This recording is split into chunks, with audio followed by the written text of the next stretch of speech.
अस्सलाम वालेकुम बच्चों, क्लास 10 सब्जेक्ट मैथ है। टॉपिक कोऑर्डिनेट ज्योमेट्री एक्सरसाइज 7.2 है। आज हम इसका क्वेश्चन नंबर 7 करने जा रहे हैं। लिखता है find the coordinates of a point A. Find the coordinates of a point A where A B is the diameter of a circle whose centre is 2, -3 and B is 1, 4। अब क्या है ये लिखता है सवाल वाला कि एक सर्कल है, इस सर्कल का एक डायमीटर है। डायमीटर का ए पॉइंट जो है वो मालूम करना है। डायमीटर के ए पॉइंट के कोऑर्डिनेट मालूम करने हैं। ए पॉइंट के कोऑर्डिनेट्स हमने मालूम करने हैं, जबकि इसका बी के कोऑर्डिनेट, बी पॉइंट जो है इसके कोऑर्डिनेट दिए गए हैं, क्या है 1 और 4। और एक और पॉइंट है मिड पॉइंट, जो सेंटर है सर्कल का, जो सेंटर है, सेंटर में सी पॉइंट लिखा गया है। कोई भी पॉइंट हम उसको दे सकते हैं, सी लिख सकते हैं, ओ लिख सकते हैं, कोई भी नाम दे सकते हैं हम इसको। अब यहाँ पर ए और बी था, मैंने इसको सी नाम दे दिया। तो सर्कल का सेंटर जो है उसके ऊपर दो कोऑर्डिनेट उसके भी दिए गए हैं। एक पॉइंट है सी, उसके कोऑर्डिनेट 2 और -3 दिया गया है। अब हमने ये बताना है कि ए के कोऑर्डिनेट हमने बताने हैं। सवाल वाले ने क्या पूछा है, find the coordinates of a point A. Point ए के कोऑर्डिनेट बताने। तो आइए हम देखते हैं किस तरह ये बताएंगे हम। सॉल्यूशन लिखता है let the given point be A x Y.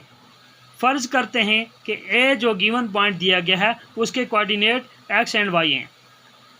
Since C is the midpoint of A B. अब सी जो है इसका मिड पॉइंट, दोनों के ए और बी का मिड पॉइंट है। सेंटर, सर्कल का सेंटर जो होता है वो मिड पॉइंट है, इसमें डायमीटर का मिड पॉइंट है। तो उसके कोऑर्डिनेट क्या दिए गए हैं, ए बी है।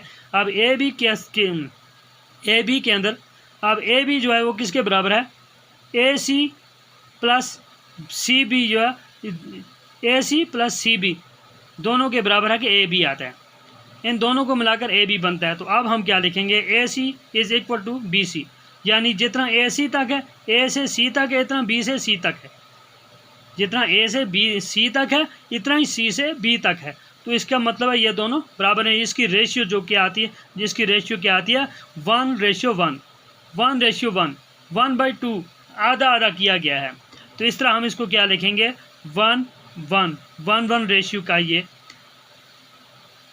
अब हम क्या लिखेंगे, here A x y B 1 4 and ratio m1 ratio m2। Ratio इसकी क्या है, m1 रेशियो m2 1:1 के बराबर है, 1:1 के बराबर है। तो हम लिखेंगे इसको। नाउ x1 किसके बराबर है, x1 क्या है 1, x1 क्या है, x1 x है, y1 x1 y1।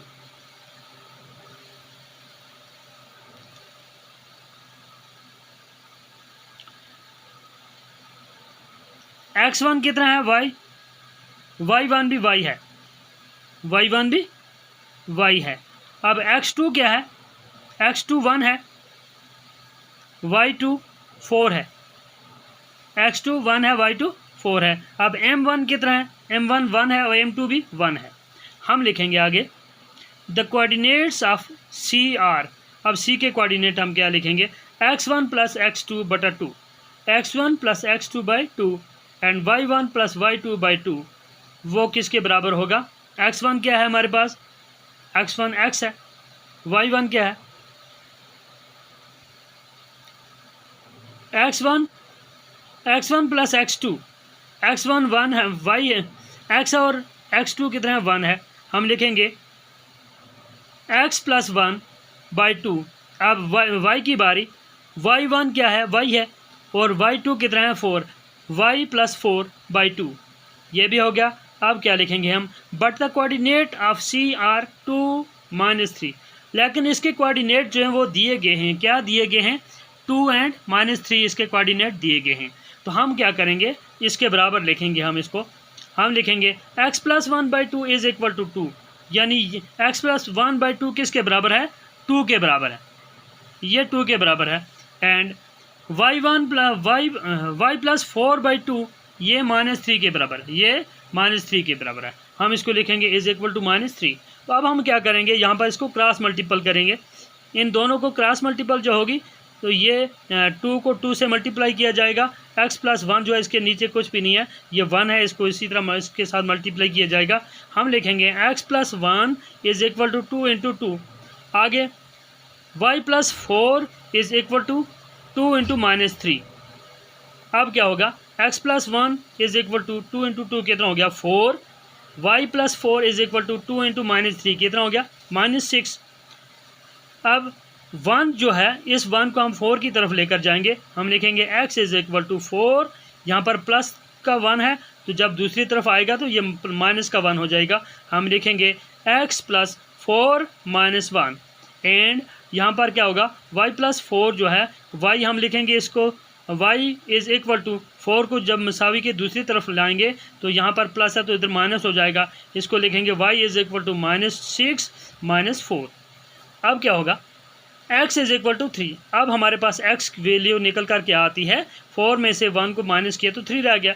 And y कितनी निकल कर आती है, यहाँ पर से -6 भी माइनस का और 4 भी माइनस का, इस तरह नंबर आपस में ऐड हो जाएंगे, सिंबल माइनस की रहेगी, ये हो जाएगा 6 प्लस 4 -10, माइनस का 10 आ गया।